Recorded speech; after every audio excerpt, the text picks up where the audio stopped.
You can't even read properly, you illiterate."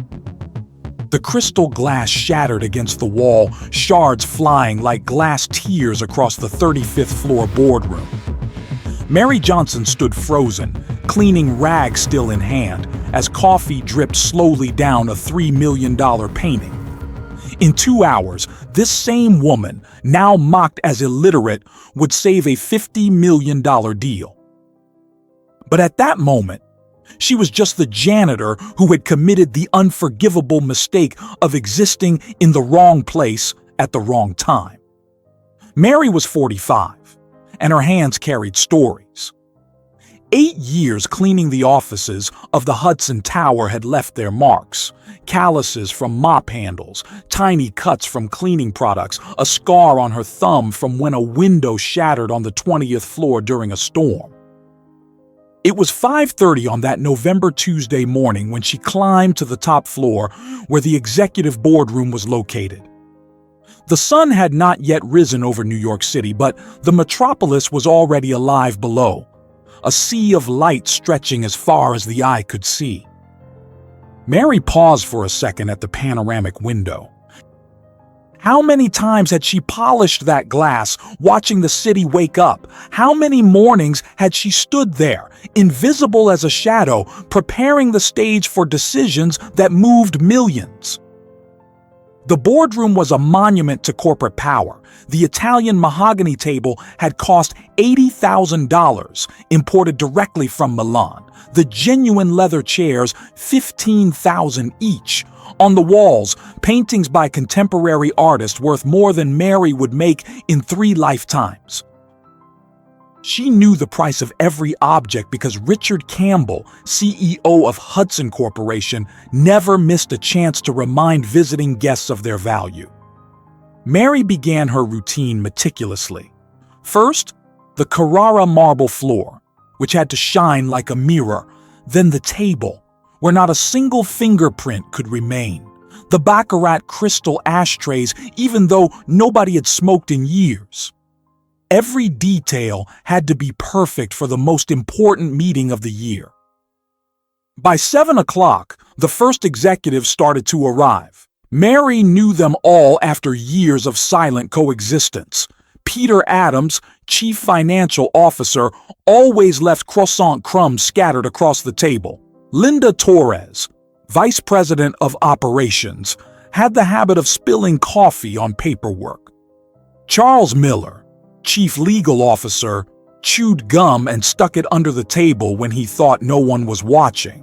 But it was Richard Campbell who dominated the room the moment he entered.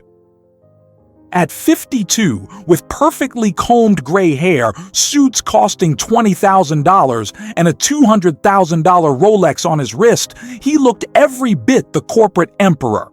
He had inherited the company from his father, multiplied its wealth tenfold, and developed an arrogance to match the growth of the profits. "Mary," he said without looking at her, striding into the room as if it were his palace. "Today is no day for mistakes. We've got 8 Chinese investors arriving at 9 sharp, $50 million at stake, the biggest deal in this company's history." Mary nodded silently, as she always did. In 8 years, Richard had never truly looked at her. She was just a function, a useful object keeping his kingdom spotless. "I want everything perfect," he continued, adjusting his Italian silk tie. "Fresh coffee every 30 minutes, French mineral water chilled to 12 degrees. Proposal documents in Mandarin and English, color-coded. And Mary..." He finally looked at her, his eyes cold as the marble beneath her feet. "Be invisible. These investors are traditionalists. I don't want distractions." The other executives arrived one by one, tension thick in the air. Hudson Corporation was on the edge of financial collapse, though they hid it behind a facade of success. Without this Chinese investment, they would have to lay off 200 employees and shut down 3 branches. "Has the interpreter confirmed?" Linda asked nervously, checking her phone for the 10th time. "Zhang Wei," The best Mandarin corporate interpreter in New York, Richard replied with overconfidence. $1,500 an hour, but worth every penny. Mary continued her silent cleaning, but something stirred inside her when she heard the fee. $1,500 an hour to translate. She made $1,800 a month scrubbing floors 12 hours a day. At 8:45, disaster struck. Mary was serving the third round of coffee as Richard had ordered. The silver tray weighed on her tired arms. She had woken up at 4 a.m., taken 2 buses and a subway to get to work. Her legs trembled slightly with exhaustion. That was when Peter Adams gestured wildly, arguing about financial projections. His elbow hit the tray. The porcelain pot flew, spinning in the air in slow motion.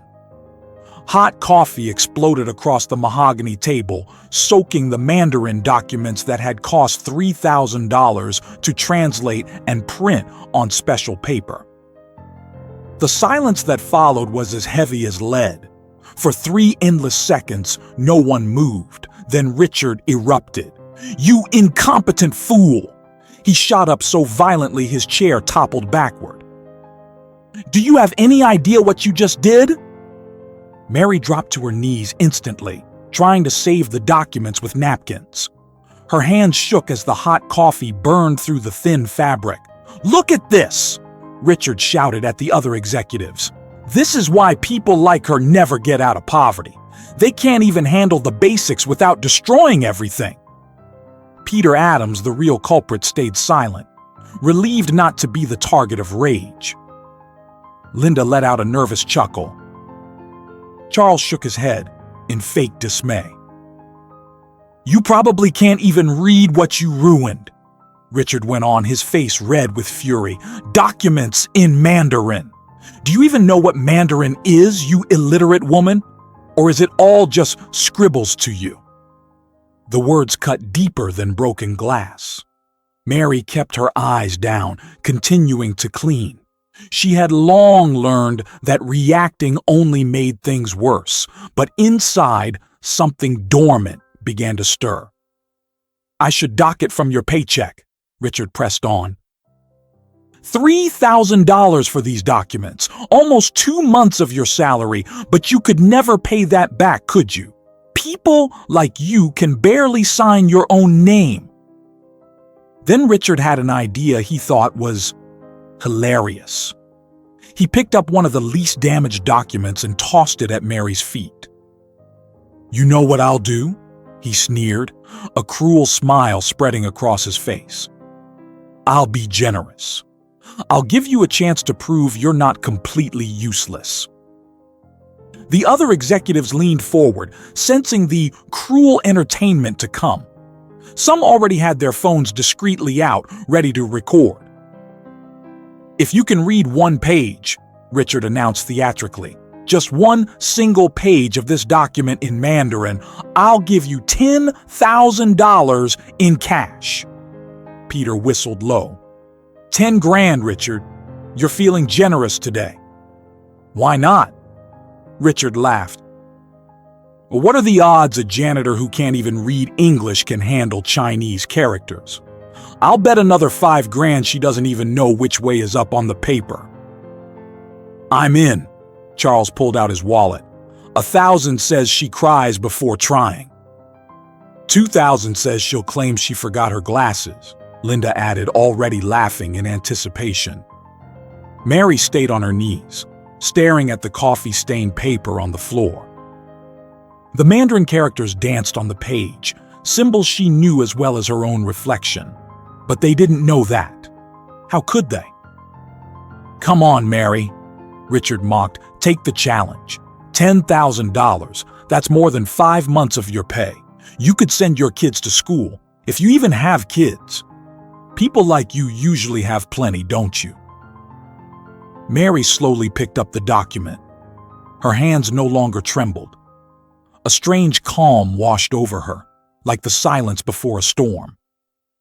Before she could answer, the receptionist burst into the room, her face pale with panic.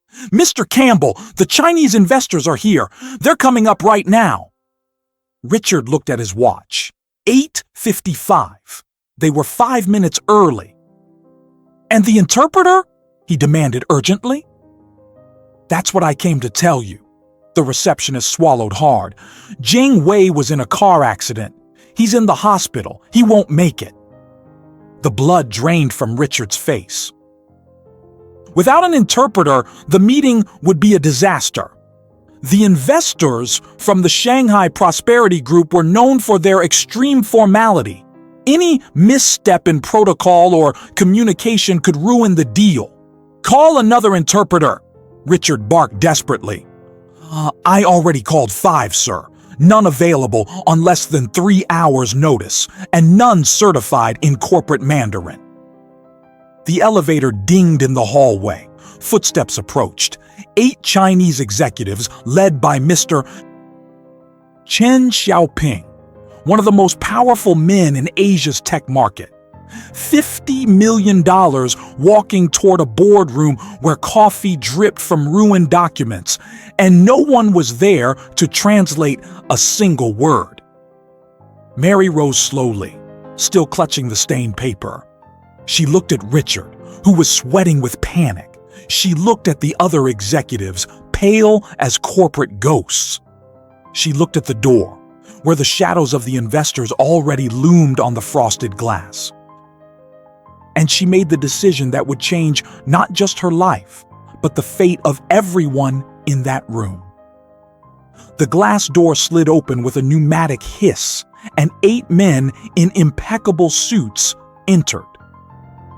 Mr. Chen Xiaoping led the group, a 60-year-old man with gold-rimmed glasses and a presence that commanded instant respect. Behind him, his executives positioned themselves with military precision, each carrying leather portfolios that likely contained the future of Hudson Corporation. Richard tried to regain his CEO composure, but sweat trickled down his temple. He extended his hand to greet Chen, who accepted it with a firm but brief shake. The investors' eyes immediately noticed the coffee-stained documents on the table, the drops still dripping onto the Italian marble, and Mary standing nearby, holding damp papers in hands that no longer trembled from fatigue, but from something else. Something about to emerge. "Mr. Chen, welcome to Hudson Corporation," Richard said in slow, careful English, praying the Chinese businessman would understand. "We had a small incident with the documents, but fresh copies are already being prepared." Of course it was a lie. There were no new copies, no time to print them, not even a translator available to redo them. Chen Xiaoping replied in Mandarin, his voice deep and measured. The other Chinese investors nodded in agreement. Richard smiled and waved as if he understood perfectly, though the panic in his eyes betrayed him. Linda Torres typed frantically on her phone, trying to use Google Translate, but the room's connection kept failing. Peter Adams whispered desperate instructions to the secretary outside, begging her to call anyone who could at least say hello in Chinese. Mary watched it all from her corner, still holding the stained document. She understood every word Mr. Chen had said. He was asking about the translator, pointing out how strange it was that a company proposing a $50 million partnership hadn't properly prepared to welcome them. The other investors murmured among themselves, already showing impatience. One of them, a younger man named Liu Wei, said clearly in Mandarin that this was a waste of time, that they should leave and seek out more professional partners. The clock on the wall struck 9:15. The contract needed to be discussed, negotiated, and signed before 3 p.m., when the investors had a flight back to Shanghai. 6 hours to save 200 jobs and the company's future. 6 hours without anyone who spoke Mandarin. Richard flailed helplessly, pointing to chairs, offering coffee in increasingly louder English as if volume could bridge the language barrier. That was when Chen Xiaoping said something that made Mary decide. In crisp Mandarin, he instructed his associates to wait another 10 minutes out of courtesy, then leave and never again consider doing business with Hudson. He also mentioned that he had already received a better offer from Apex Global, Hudson's main competitor, and that perhaps it would be wiser to accept it. Mary knew if the Chinese closed with Apex, it would be Hudson's definitive end. Mary took a step forward, then another. Richard's back was still to her, his gestures growing more desperate by the second. The American executives were paralyzed, watching the corporate shipwreck unfold in slow motion. Chen Xiaoping was already picking up his briefcase to leave when Mary spoke, her voice cutting through the air like silk tearing. "Mr. Chen, please accept our sincere apologies for this misunderstanding," she said in flawless Mandarin with the precise intonation of the Shanghai dialect. "Our lead interpreter was in an accident on the way here, but I would be honored to assist with communication between the parties." The silence that followed was so deep one could hear the hum of the central air conditioning. Chen froze with his hand on the door handle. Liu Wei dropped the $3,000 Montblanc pin he was holding. The other Chinese investors turned in unison, as if choreographed. Richard slowly spun around, his face shifting from confusion to absolute horror. Mary continued in Mandarin, her posture subtly transformed. The back that had always bent from scrubbing floors now stood straight. The eyes that always stared at the ground now met Chen's gaze directly. "I understand the first impression wasn't ideal, but I can assure you Hudson Corporation has a proposal that will exceed your expectations. If you allow me, I'd like to explain a cultural misunderstanding that may have caused this uncomfortable situation." Chen stepped closer, his eyes studying her as if seeing her for the very first time. And in truth, he was. No longer as a shadow cleaning tables, but as someone who spoke his language with a fluency he rarely found even among professionals. "You speak Mandarin," he said. It wasn't a question, but a statement filled with awe. Not only Mandarin, but with a Shanghai accent. "Where did you learn?" Mary took a deep breath before answering, still in Mandarin. "I studied on a full scholarship at the Beijing Language and Culture University for 2 years, Mr. Chen. After that, I continued my studies on my own when I had to return to the US for family reasons." She paused, choosing her next words carefully. "I also speak Cantonese, fluent English, intermediate Japanese, and basic Korean." The list of languages fell over the room like stones tossed into still water. Each word rippled through the executives' faces. Richard turned so pale he looked ready to faint. Peter Adams' jaw dropped open in perfect shock. Linda dropped her phone on the table with a thud no one noticed. Charles muttered something that sounded like a prayer or a curse, maybe both. "5 languages," Chen said now in English so everyone could understand. "This woman speaks 5 languages besides her own, and you keep her mopping floors?" He turned to Richard with a look of disbelief and contempt. "What kind of management wastes talent like this?" Richard tried to speak, but the words tangled in his throat. How could he explain that he had never asked? That in 8 years he had never once cared whether Mary had any qualifications beyond knowing how to use a mop? That to him she had always been invisible. Less than human, just a necessary but irrelevant function? Mary seized the moment, speaking again, alternating between Mandarin and English so everyone followed. "Mr. Chin, the meeting time was not chosen randomly. 9 o'clock here in New York may seem early by local standards, but Hudson chose it to respect Shanghai's time zone. It's 8 p.m. in China right now, allowing you to join this meeting without disrupting your workday there. It's a sign of respect that may not have been properly communicated. It was a lie, of course. Richard had chosen 9 a.m. because it was convenient for him, but Mary was building a bridge where there had been a chasm.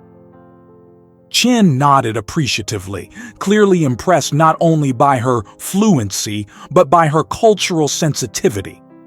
Liu Wei, the young executive who had suggested leaving, stepped closer to Mary with genuine curiosity. He spoke something in Cantonese, clearly a test.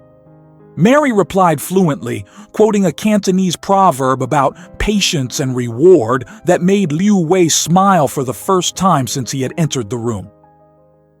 "Where is the contract?" Chen asked now, his interest renewed. "The Mandarin version, even if it's stained with coffee." Mary lifted the papers she still held and began flipping through them. Her trained eyes scanned the Mandarin text at impressive speed.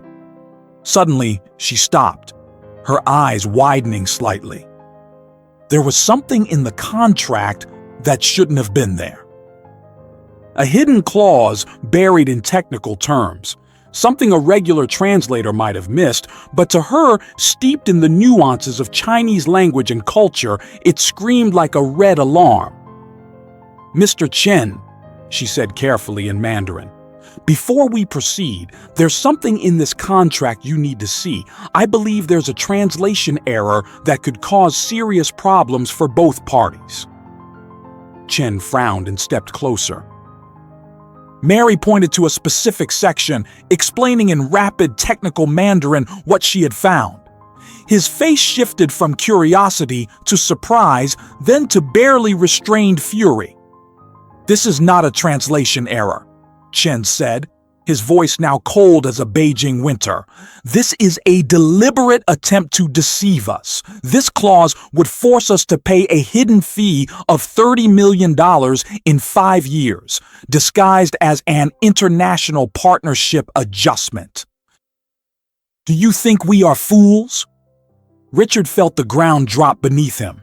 The hidden clause wasn't there by accident. It had been deliberately inserted by Charles Miller, the legal director, under Richard's own whispered instructions 3 weeks earlier. It was meant to be a safety net, a way to squeeze more money from the Chinese investors over time without them realizing until it was too late. But now, exposed under the harsh fluorescent lights of the boardroom, the scheme looked as dirty and petty as it truly was. Mary kept scanning the contract, her fingers moving across the pages with the precision of someone who had spent years studying those complex characters. "There are more issues here, Mr. Qin," she said in Mandarin, then translated for the others. "The exclusivity clause is worded so that the Shanghai Prosperity Group couldn't make any other investments in the U.S. for 10 years. That wasn't in the original proposal. It was added in translation. And here, on page 23, the profit-sharing percentage was changed from 30 to 20%, but only in the Mandarin version. The English version still shows 30%. With each revelation, Chen's face darkened further. The other investors began speaking rapidly among themselves, their voices rising with outrage. Liu Wei pulled out his phone and began typing furiously, no doubt informing headquarters in Shanghai of the attempted fraud. Richard was paralyzed, his brain struggling to process how his janitor was simultaneously saving and destroying the biggest deal of his life. "Mr. Campbell," Chen said in slow but firm English, his voice slicing through the noise like a blade. "You tried to deceive us. That is unforgivable in business. We consider this meeting over." He turned to leave, his executives already standing to follow. Mary stepped forward, politely but firmly blocking the door. "Mr. Chen, allow me one comment," she said in Mandarin, then repeated in English. "You are right to be furious. Anyone would be. But may I suggest this does not reflect the true intention of Hudson Corporation, but rather the incompetence of certain intermediaries." She looked directly at Charles Miller, who had turned green as counterfeit money. "What do you mean?" Chen asked, curiosity momentarily overcoming his anger. Mary took a deep breath and made a decision that would change everything. "Mr. Chen, what you have in hand is not the real contract Hudson intended to present. It's a tampered version. I can prove this because I personally typed the original draft 3 weeks ago when Mr. Campbell asked me to work overtime. It was a lie, but a necessary one. I have the original version saved on the maintenance department's computer where we log our supply reports. I can bring it in 5 minutes." Richard opened his mouth to protest, but Mary was already leaving the room. In the 5 minutes that followed, the silence was so dense it seemed to have physical weight. Chen remained standing, refusing to sit again. His executives formed a wall behind him. On the American side, the executives sweated in their expensive suits, each mentally blaming the other for the looming disaster. Mary returned carrying an old laptop that truly belonged to the cleaning department, used for schedules and supply requests. But she had done something in those 5 minutes no one expected. Using her basic access credentials, she had entered the company's system and located the original proposal, the one the board had approved before Charles Miller made his criminal alterations. With a few quick edits in the ladies' restroom, she had prepared a clean Mandarin document reflecting the company's true intentions, without traps or tricks. "Here it is, Mr. Chen," she said, connecting the laptop to the room's projector. On the screen, a flawless Mandarin contract appeared, with fair, transparent terms. As you can see, the original proposal offers 30% profit sharing with no hidden fees, no absurd exclusivity clauses. It's a fair deal that benefits both sides.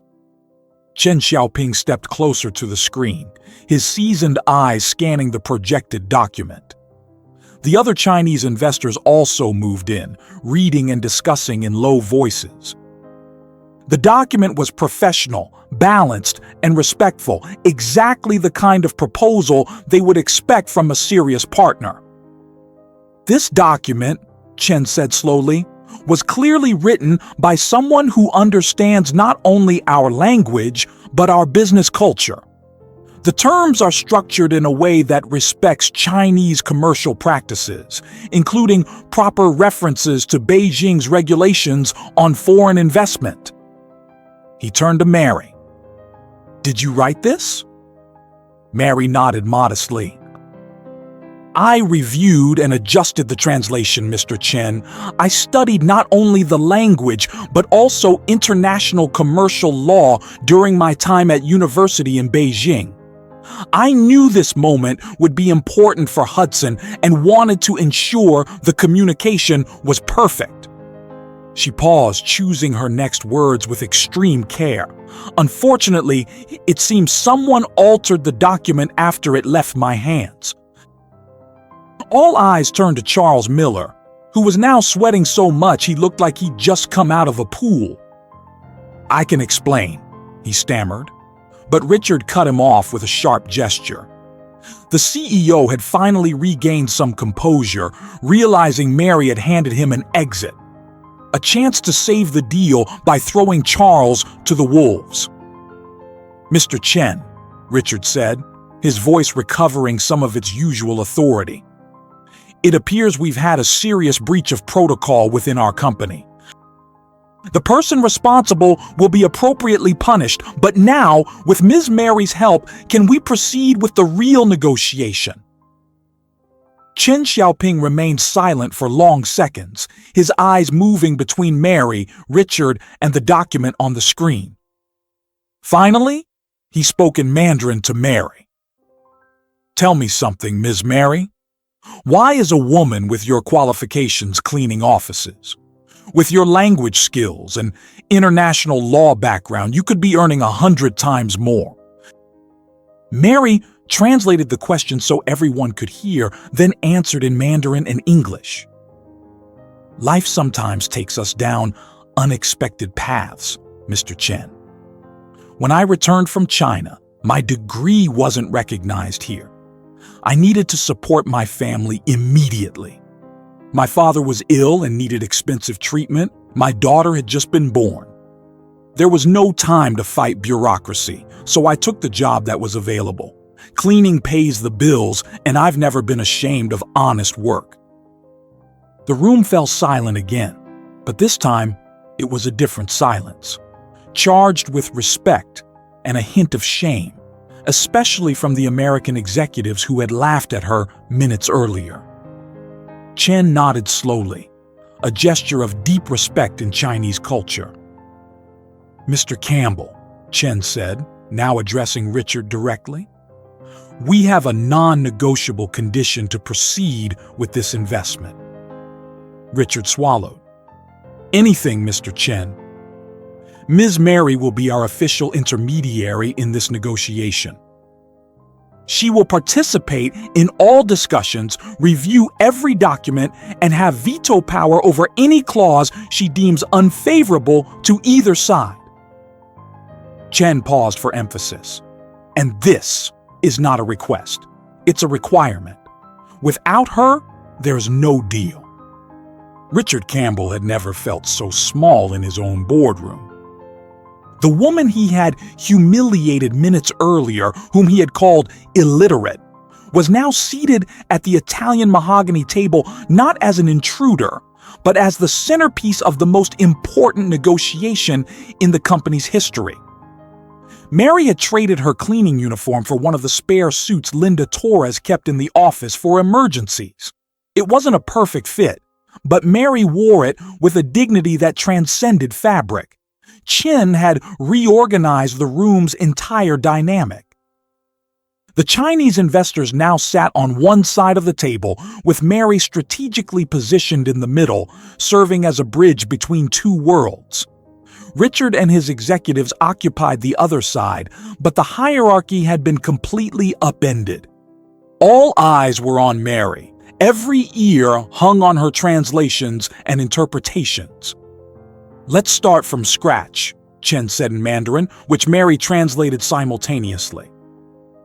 "I want to understand exactly what Hudson Corporation can offer the Shanghai Prosperity Group, but this time I want the truth. No games, no traps. Ms. Mary will ensure both sides are transparent."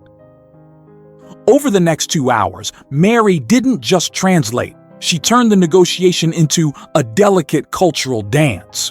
When Richard made exaggerated claims about the company's production capacity, Mary softened them in Mandarin, contextualizing so they read not as blatant lies, but as business enthusiasm.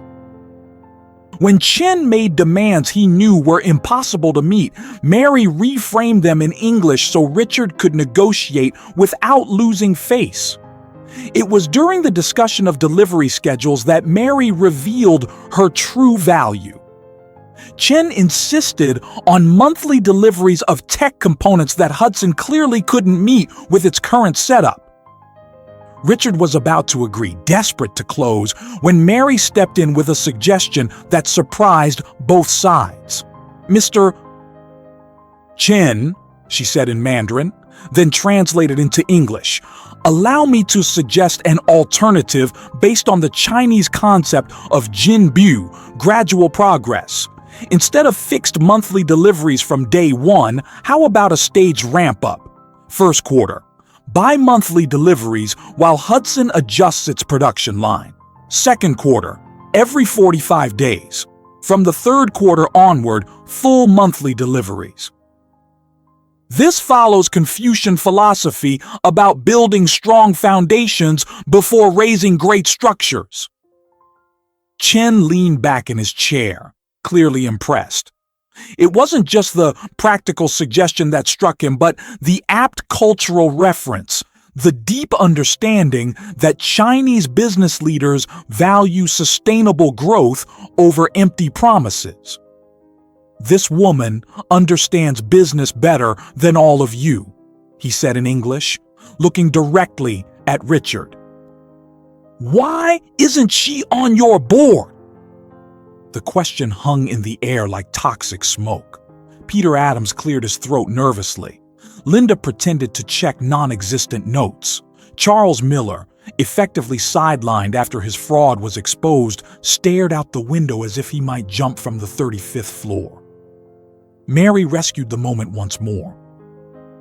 "Mr. Chen, in our culture we have a saying, God writes straight with crooked lines. Sometimes we need to walk unexpected paths to arrive where we're meant to be. Today, I'm exactly where I need to be, doing what I need to do. The past matters less than the future we can build together." The negotiation continued, but something fundamental had shifted.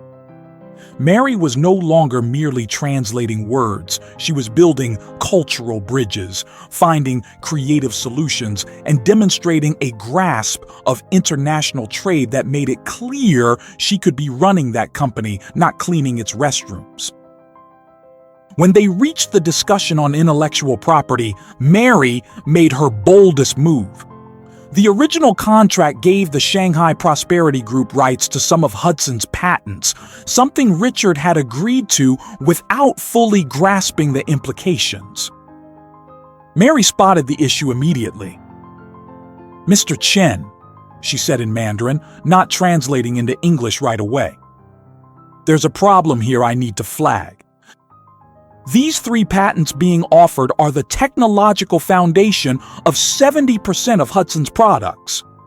If we transfer them outright, the company will be exposed. That's not good for you either. You need a strong partner, not a weak vassal." Chen studied Mary with eyes that had seen thousands of deals. "What do you suggest?" "A shared license," Mary replied, still in Mandarin. Shanghai Prosperity would have usage rights in Asia. Hudson would retain rights in the Americas. Both would share royalties on sales in Europe and Africa. It's a structure that strengthens both without weakening either. "Why didn't you translate that to your boss?" Chen asked, genuinely curious. Mary looked him straight in the eye. "Because I first needed to be sure you would agree. In Chinese culture, presenting an idea that gets rejected causes loss of face. I didn't want Mr. Campbell to experience that in front of his team. Now that I know you're receptive, I can present it as a mutual suggestion." Chen remained silent for several long seconds, then said something in Mandarin to his associates that made them all nod vigorously. He turned to Mary and, in a gesture rare for a Chinese businessman of his stature, offered a slight bow. "You possess wisdom beyond knowledge, Ms. Mary. That is rare." Mary then translated the modified proposal to Richard, framing it in a way that made it sound like his win at the table. Richard, not fully grasping what had transpired behind the scenes, agreed enthusiastically, convinced he had landed a great deal. The clock struck noon when they reached the negotiations' crux: final numbers and guarantees. Chen placed his final condition on the table, and this time there was no room for creative interpretation. $50 million is our investment, he said through Mary, but we have a non-negotiable condition. Ms. Mary must be appointed Vice President of International Relations at Hudson Corporation with a salary commensurate with the role and a profit-sharing package. She will be our guarantee that this partnership works. Richard nearly choked on his water. Vice President? But she's what? Chen cut in, his English razor sharp. A janitor? A woman who speaks 5 languages, understands international law, knows the cultural nuances of Asian commerce, and just saved your $50 million deal? What kind of janitor is that, Mr. Campbell? The silence that followed was deafening. Richard looked around the table at his executives. Peter Adams, who had caused the coffee incident, was red with shame. Linda bit her lip, clearly recalling every time she treated Mary like furniture. Charles had already accepted that his career was over. Mary remained calm, hands folded on the table, waiting. She had learned long ago that the most powerful moments are the ones when you don't need to say anything. Silence spoke for her. Each passing second a testament to 8 years of quiet humiliation, wasted potential, blind prejudice. "Mr. Chen," Richard finally said, his voice hoarse, "I need to consult my board of directors about a change of this magnitude." Chen Xiaoping stood up abruptly, and his 7 executives followed in perfect sync. "There's nothing to consult. Either Ms. Mary is vice president or there's no deal. You have 5 minutes to decide. We'll wait in the executive lounge." The Chinese investors filed out of the room, leaving behind a power vacuum that seemed to suck the oxygen from the air. Richard turned to Mary, his eyes a mix of desperation and something that might have been late-blooming respect. "Mary," he began, but she interrupted him for the first time in 8 years. "Mr. Campbell," Mary said, her voice calm but firm, "you called me illiterate today. You threw documents on the floor for me to pick up like a dog. You bet $10,000 I couldn't read. Now you need me to save your company. The irony is not lost on anyone in this room." Richard lowered his head. Beside him, Peter Adams tried to jump in. "Mary, you have to understand." "I understand perfectly," Mary cut him off. "I understand you had 8 years to find out who I was. 8 years I cleaned your rooms, organized your documents, listened to your conversations. 8 years of being invisible. Well, now you see me. The question is, what are you going to do about it?" Richard Campbell glanced at the clock. 3 of the 5 minutes Chen had given them had passed. Through the glass walls, he could see the Chinese investors in the executive lounge, some already reaching for their phones, probably to contact Apex Global, the competitor eagerly waiting for a negative outcome here. 200 jobs hung in the balance. The future of the company his father had founded 40 years ago was in the hands of a woman he had systematically humiliated for nearly a decade. "Mary," Richard said, and for the first time in 8 years, there was genuine humility in his voice. "I need to apologize, not just for today, but for all these years. You're right, I never saw you as a person. To me, you were just a function. And that is unforgivable." Mary studied him carefully. Years of experience reading people through their trash, through what they threw away, through how they treated those they deemed beneath them. She could tell genuine remorse from convenience, and what she saw in Richard's eyes was a mix of both, but with enough of the former to count. "Mr. Campbell," Mary replied, "apologies are words. What matters are actions. If I accept this position, and that's a big if, there will be conditions." "Anything," Richard said quickly. "Whatever you want." Mary stood and walked to the window, looking out over the city below. How many other Marys were in those buildings? Women and men with extraordinary talents wasted because someone judged their clothes, their neighborhood, their skin color, and decided they weren't worth knowing. "First," she said without turning around, "I want a talent identification program for every employee in this company. Janitors, security guards, receptionists, everyone. Aptitude tests, scholarship offers, clear promotion pathways." How many brilliant people are we wasting because we assume they're only what their job titles say? Second, she continued, the bet you made. $10,000 if I could read the document. I read it, translated it, and saved the deal. I want that $10,000, but not for me. I want it as seed capital for an education fund for the children of all hourly service workers at the company. Richard nodded silently. Peter Adams and Linda Torres exchanged impressed looks. This was the woman they had ignored for nearly a decade, showing more leadership vision in 5 minutes than they had in years. Third, Mary turned to face them, Charles Miller won't just be fired.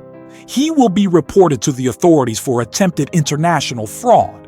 What he did could have destroyed the United States' reputation in the Asian market. That's a crime, and it will be treated as such. Charles, who had been shrinking into his chair, turned even paler, if that was possible. He knew Mary was right. Attempted fraud in an international contract could mean years behind bars. And finally, Mary said, taking her seat again, my salary as vice president will be $25,000 a month with profit sharing and full benefits. I also want back pay for the 8 years I worked here at minimum wage while holding qualifications that could have greatly benefited the company. Back pay? Richard choked. That would be about $2 million, Mary calculated calmly. Considering the difference between what I received and what an international translator and consultant would have earned. It's less than 5% of the value of this deal I'm saving for you. Silence stretched. 1 minute remained. Richard looked at his executives, who gave the slightest of nods. There was no real choice. Without Mary, they'd lose $50 million immediately and likely the company within 6 months. With her, they had a chance to reinvent themselves, to become the global company they only pretended to be. I accept all your conditions, Richard said. Everything will be documented and signed today. Mary nodded and stood. Then we'd better call Mr. Chen back. Time's up. She walked to the door and opened it, addressing the lounge in fluent Mandarin. Mr. Chen, we've reached an agreement. Please come back so we can finalize the details. Chen Xiaoping entered the room with a small smile on his lips. He had bet that Mary would get what she wanted. A woman who had survived 8 years of humiliation while keeping her dignity and knowledge intact would not be defeated now that she finally had power. Well then, Vice President Mary Johnson, Chen said in Mandarin, offering a respectful bow. Shall we finalize this deal? The next 3 hours were a masterclass in international negotiation.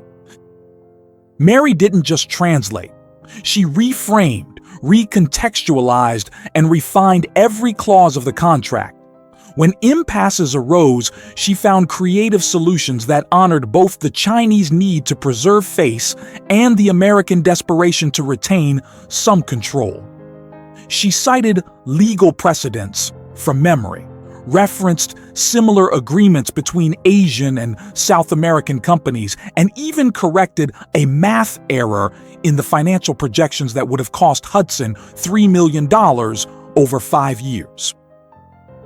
At 2:55 p.m., 5 minutes before the hard deadline, the contract was signed. $50 million would be transferred to Hudson Corporation over 6 months. In return, the Shanghai Prosperity Group would gain access to Hudson's technology and distribution network across Latin America. Mary had even managed to add an annual review clause that could raise the investment to $100 million if certain targets were met. When Chen signed the last page, he stood and did something unprecedented in his 3 decades of international business. He walked around the table and embraced Mary, a gesture of deep respect and affection rarely shown by Chinese executives in professional settings. Ms. Mary, he said in Mandarin. Then in English so all could hear, in 30 years of doing business around the world, I have rarely encountered someone with your combination of intelligence, integrity, and wisdom. Hudson is lucky to have you, even if it took them 8 years to notice. He then turned to Richard with a look that was both a warning and advice. Mr. Campbell, you nearly lost this deal because you failed to recognize the treasure hidden in your own house. How many other treasures are you wasting? How many other Marys are cleaning your restrooms when they could be running your divisions? Richard had no answer. The truth was, he had never thought about it. To him, the world had always been divided between those born to lead and those born to serve. Mary had just demolished that division with the force of a corporate earthquake. After the Chinese investors left for the airport, the boardroom fell silent. Hudson's executives looked at Mary as if seeing her for the first time, which in many ways was true. The woman they had treated like a useful ghost now sat at the head of the table in the seat Richard usually occupied. "And now?" Peter Adams asked, breaking the silence. "How do we explain this to the board? How do we announce that our new vice president of international relations was our janitor this morning?" Mary smiled, a smile carrying 8 years of patient waiting. "You tell the truth. That Hudson Corporation just learned the most valuable lesson in its history. Talent knows no hierarchy, respects no prejudice, and isn't limited by our narrow assumptions about who deserves opportunity." 3 months later, Hudson Tower was unrecognizable, not in its physical structure, but in its corporate soul. Mary Johnson occupied the 35th floor office, not the same boardroom where she'd been humiliated, but an adjacent space she had transformed into something unique. On the walls, instead of million-dollar abstract art, there were photographs of company employees, each with a small plaque describing their newly discovered talents. John, the night security guard who spoke 3 languages. Maria from the cafeteria, who had a degree in accounting. Peter, the custodian who had invented a cleaning system that saved 30% on chemical products. It was a Monday morning when Richard Campbell knocked on Mary's door. Over the last 3 months, the dynamic between them had changed radically. He was no longer the undisputed emperor of Hudson. He had learned painfully that true power didn't come from inheritance or a bank account, but from recognizing and cultivating the human potential around him. "Mary," he said, entering when she waved him in, "the quarterly numbers are in. You need to see this." Mary took the report he handed her. Since becoming vice president of international relations, she had implemented changes many considered radical. The Talent Identification Program had discovered that 43% of hourly service workers had unused qualifications. 27 had already been promoted to new positions. The Education Fund, seeded with a humiliating $10,000 bet, had grown to $500,000 through donations from chastened executives and impressed partners. "Net profit is up 35%, Richard said, still marveling at the figures. Productivity rose 42%. Employee turnover has dropped to nearly 0. Mary, what you did was—" "What we did," Mary corrected gently, "was simply stop wasting people. Every human being in this company has value beyond their current role. When you recognize that, when you invest in it, the results are inevitable." Through the window, Mary could see the city stretching out under the morning sun. Somewhere down there, in other buildings, other corporate towers, there were other Marys mopping floors, other talents being wasted because someone decided appearance determined ability. But here, in this tower, things had changed. Chen Xiaoping had visited twice since the contract was signed. On both occasions, he insisted on dining with Mary and her family, meeting her 15-year-old daughter, who now attended one of the best schools in New York thanks to the $2 million in back pay Mary had negotiated. The girl, Sophia, had inherited her mother's gift for languages and already spoke 4. "You know," Richard said, interrupting Mary's thoughts, "my father founded this company 40 years ago. He always said a company's greatest capital is its people. I used to think that was just corporate cliché. It took a janitor humiliating me in public for me to understand what he really meant." Mary smiled, remembering that fateful day. The video of the meeting had leaked, of course. Charles Miller, in a desperate attempt at revenge before being arrested for fraud, had posted the recording on social media. But it backfired. Instead of destroying Mary, the video went viral as an inspiring story. Companies across the United States began asking how many Marys were on their cleaning crews, how many talents were sweeping their halls instead of leading their divisions. Mary, Richard continued, now sitting in the chair across from her desk, a symbolic inversion of 8 years of hierarchy. "I've received a proposal. The Department of Education wants to implement your talent identification program nationwide. They want you to lead the project." Mary considered the offer. It was tempting. The chance to transform not just one company, but potentially the entire educational and corporate system in the country. But she also knew her work at Hudson wasn't finished. Chen Xiaoping's second investment, another $50 million, depended on targets that still had to be met. "I'll think about it," she said. "But first, we have the video conference with Shanghai in 30 minutes. The new expansion terms for the Indian market need to be finalized." Richard stood to leave but paused at the door. "Mary, can I ask a personal question?" She nodded. "Do you hate me? After everything I did, after how I treated you all those years?" Mary thought carefully before answering. "Richard, hate is a luxury. People in my position were never allowed. While you had the privilege of despising me, I had bills to pay, a daughter to raise, a sick father to care for. There was no room for hate, only for survival and hope. Hope that one day things would change." "And they did," Richard said softly. "They changed because they were forced to change," Mary corrected him. "If Chen Xiaoping hadn't insisted on my participation, I'd still be cleaning this room. Real change will come when we recognize talent without being forced, when we look for potential in everyone, not only when it's convenient or necessary." Richard nodded and left, leaving Mary with her thoughts. She stood and walked to the wall of photographs, stopping in front of one in particular. It was a photo of herself from 3 months earlier, wearing her cleaning uniform, taken by one of the security guards on what would be her last day in that role. She had insisted on keeping it there, a reminder that every success story starts somewhere, usually in a place others deem unworthy of attention. The phone rang.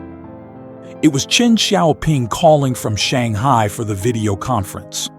Mary answered in fluent Mandarin, discussing expansion details, production quotas, market strategies.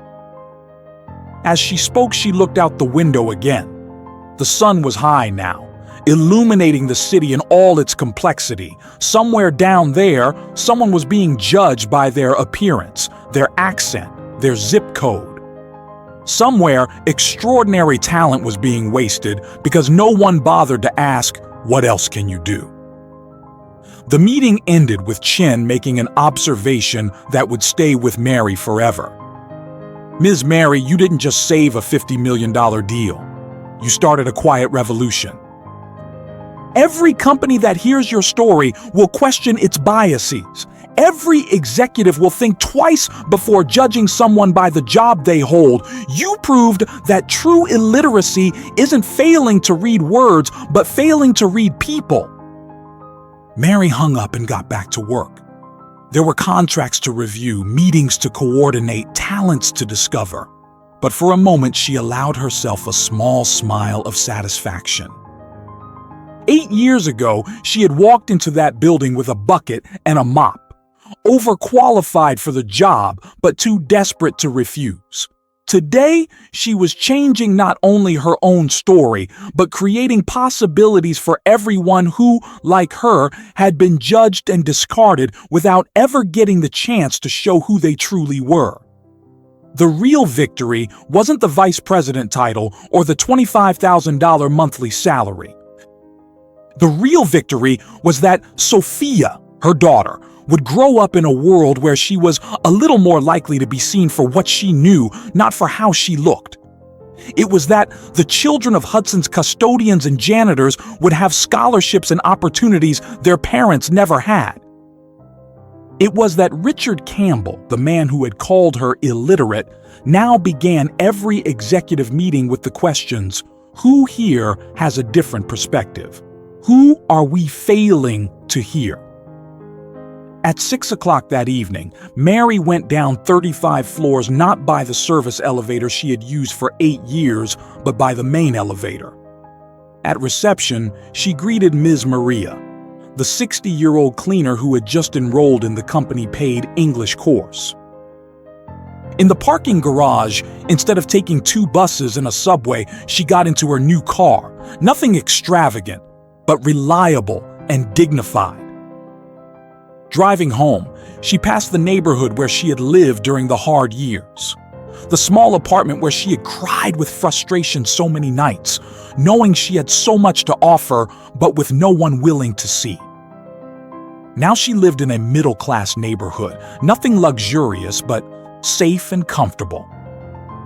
Sophia was waiting with dinner ready. A role reversal that symbolized how their lives had changed.